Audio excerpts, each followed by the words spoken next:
Hello everyone.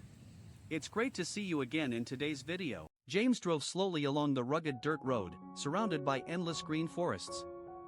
The wind rustled through the treetops, carrying the scent of earth and wild grass. He was on his way to his new project, a fresh start that he had invested so much effort into. Suddenly, a dark figure appeared in the middle of the road. James immediately hit the brakes, his tires skidding slightly on the dry dirt. He frowned and opened the door to step out. As he got closer, he froze. Pow! Pow lay sprawled on the ground, his clothes dirty, his hand still clutching an empty liquor bottle. His face was gaunt, his eyes shut as if he had surrendered completely to despair. James knelt down and shook his shoulder. Pow! What the hell are you doing here? Pow let out a weak groan, his hazy eyes slowly opening. Seeing James, he gave a bitter smile. In the end, there's nothing left. James remained silent. He knew exactly what Pow had been through. The second wife whom Pow had trusted completely had deceived him. Not only had she betrayed him, but she had also secretly stolen the land title, the last remaining asset of Pow's family. She had transferred it to someone else before vanishing without a trace. By the time Pow discovered the truth, it was already too late. James sighed, looking at his old friend in his pitiful state. Get up, Pow. You can't keep living like this. Pow chuckled bitterly. Get up? For what? I have nothing left. James clenched his fists. He understood Pow's pain, but he also knew that lying there wouldn't change anything. You lost your land, but you still have yourself. How long do you plan to stay here like this? Pow remained silent, his empty gaze fixed on the dusty ground. James didn't say anything else. He simply reached out his hand. A long pause followed. Finally, Pow closed his eyes briefly before slowly grasping James's hand. James pulled him up to his feet.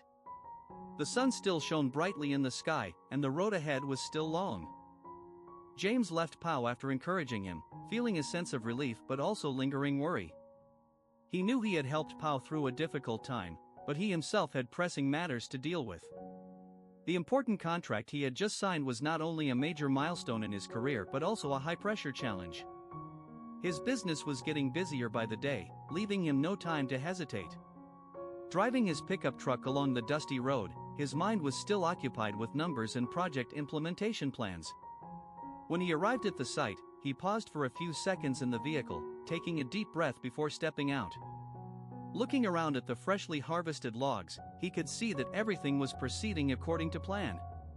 The workers were busy with their tasks, the sound of chainsaws and conversations blending into the mountainous surroundings. James quickly checked each section of the project, listened to reports from supervisors, and adjusted a few plans to ensure progress. But despite his efforts to focus on work, his mind couldn't stop drifting to Diep. Where was she? Was she safe? The last time he saw her, there was something unsettling in her eyes that he couldn't shake off. The entire day passed in a whirlwind of work, everything was set in order, yet James did not feel at ease. An urgent feeling told him he needed to go back and look for Diep. Without hesitation, he got into his truck and drove quickly to the temporary shelter where she had stayed. But when he arrived, James froze. The shelter was empty. There was no trace of Diep. He stepped inside, searching for any clue that might tell him where she had gone, but there was only silence. Diep, he murmured, his voice barely audible over the rustling wind. He walked around the area, asking some locals, but no one knew where she had gone. A sense of unease rose in his chest. Leaning against his truck, James clenched his fists. For the first time in his life, he felt completely powerless. Since leaving home, Diep had not had a stable job. She was not used to a wandering life and hardship, but no matter what, she had to find a way to support herself. She went everywhere, searching for even a temporary job, but no one was willing to hire a girl like her. Without experience or connections, she felt like a grain of sand lost in the fast-moving tide of life. Days passed, and Diep wandered through markets, workshops, and farms in the area, but she was turned away each time. Her heart grew colder, but she refused to give up. Then, by chance, she found a job at an agricultural processing company. Little did she know, it was James' company. It seemed fate had arranged for them to meet again, but ironically, even though she worked right in front of James, he still did not recognize her. That day, James arrived at the factory for an inspection. He was busy discussing with the manager, checking product quality, and supervising progress. Meanwhile, Diep kept her head down, diligently sorting and packaging goods. She wore an old, worn-out outfit, a scarf covering her delicate features, and her hands were stained with dirt. James walked past her, just a few steps away. For a brief moment, Diep lifted her head, and her eyes caught sight of the familiar figure of the man she had once met. Her heart pounded, but she quickly lowered her gaze and continued working, afraid of being noticed. James, caught up in numbers and business plans, paid no attention to the small girl working in front of him. At that moment, all that mattered to him were his projects and goals. Diep let out a bitter smile. Perhaps, even standing right before him, she was just another stranger in his ambitious world. But she did not blame him, because she was no longer the carefree, innocent girl she used to be. When the commune police arrived at Diep's husband's house to announce the results of the investigation regarding the lost land title, the entire family was stunned. The second wife was the one who had stolen it, a truth that no one had expected. For so long, they had placed their trust in the wrong person, directing all their suspicion and injustice toward Diep, the daughter-in-law they should have cherished. Looking back on what had happened, they couldn't help but feel deep pain. When Diep first became their daughter-in-law, she was always devoted, filial, and wholeheartedly committed to her husband's family. But instead of being accepted, she was treated coldly, even harshly. The mother-in-law was always wary of her, the father-in-law remained indifferent, and her husband, being overly influenced by his mother and the second wife, gradually distanced himself from the woman who once shared his bed. Every harsh word, every unreasonable scolding now felt like knives cutting into their hearts. They recalled the times when Diep was falsely accused of trivial matters, the lonely meals she ate in the kitchen corner, the nights she cried silently in a makeshift shed, unnoticed by anyone. When the family's land title went missing, they immediately blamed her, despite having no evidence. Their harsh words, their cold stares, their indifference and cruelty had driven Diep away. Diep had tried to prove her innocence, but no one believed her. They only trusted the words of the second wife, whom they thought to be kind and virtuous. That woman had skillfully used sweet words to conceal her malicious intentions, taking advantage of their trust to plot the appropriation of their property. When the truth was exposed, they finally realized how terribly wrong they had been. Regret tormented them. Diep's mother-in-law couldn't hold back her tears. She sat blankly on the porch, her heart filled with sorrow. She recalled the days when Diep was still around, her gentle gestures, her loving gaze, things they had heartlessly dismissed. The father-in-law, usually silent, couldn't hide his shame. He stood motionless, staring into the distance, uncertain of how to make amends. Diep's husband, who once vowed to take care of her for life, now stood there, powerless before the mistakes he had made. He had let jealousy and blind devotion cloud his judgment, pushing the woman he once loved into unbearable suffering. Now that the truth had come to light, he realized he had lost the most precious thing in his life. But it was all too late. Diep was gone. No one knew where she was or what she was doing. They wanted to apologize, to make amends, but was there still a chance? The regret gnawed at every family member. Each night, they lay awake, tormented by their actions.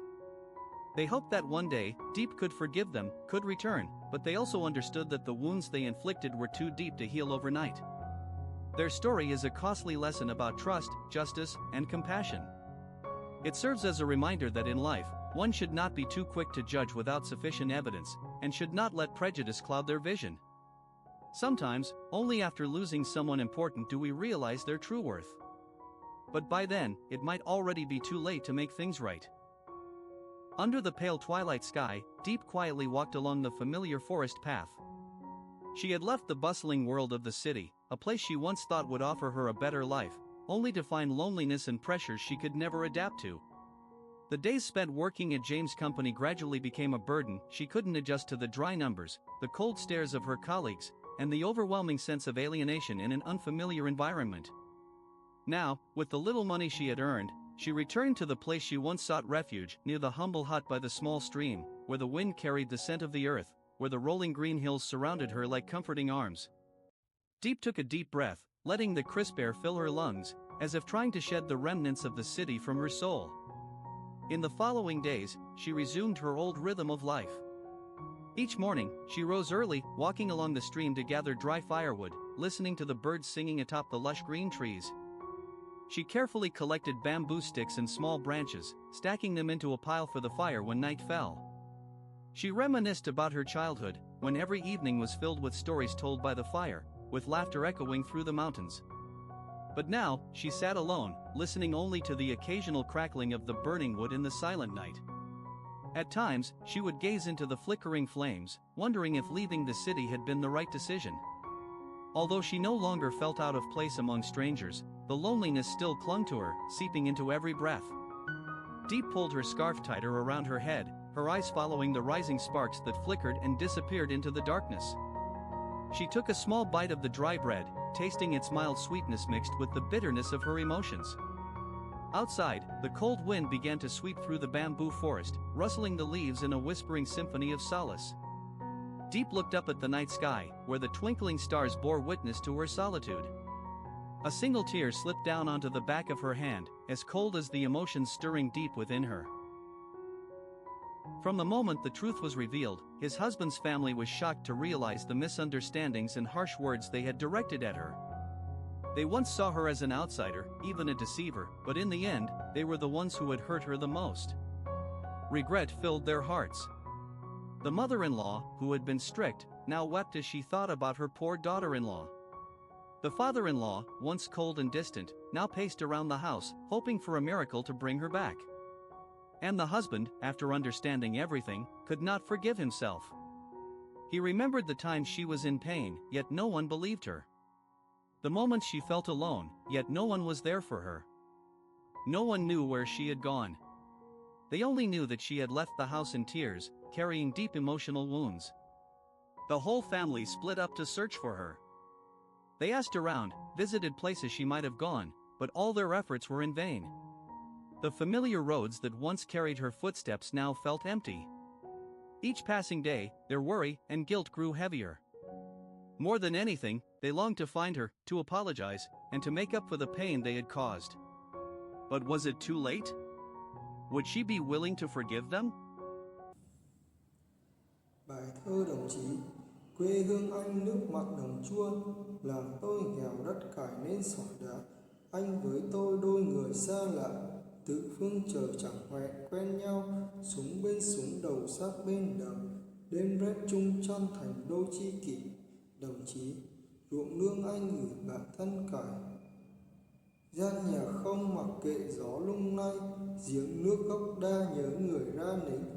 Anh với tôi biết từng cơn ớn lạnh, sốt run người vầng trán ướt mồ hôi. Áo anh rách vai, quần tôi có vài mảnh vá, miệng cười buốt giá, chân không dày. Thương nhau tay nắm lấy bàn tay, đêm nay rừng hoang sương muối, đứng cạnh bên nhau chờ giặc tới, đầu súng trong treo. Bài thơ đồng chí được sáng tác vào đầu năm 1948, sau khi tác giả đã cùng đồng đội tham gia vào chiến đấu trong chiến dịch Việt Bắc Thu Đông năm 1947, đánh bại cuộc tổng tiến công quy mô lớn của giặc Pháp lên chiến khu Việt Bắc. Bài thơ là một trong những tác phẩm tiêu biểu nhất về người lính cách mạng và văn học kháng chiến chống Pháp từ năm 1946 đến năm 1954.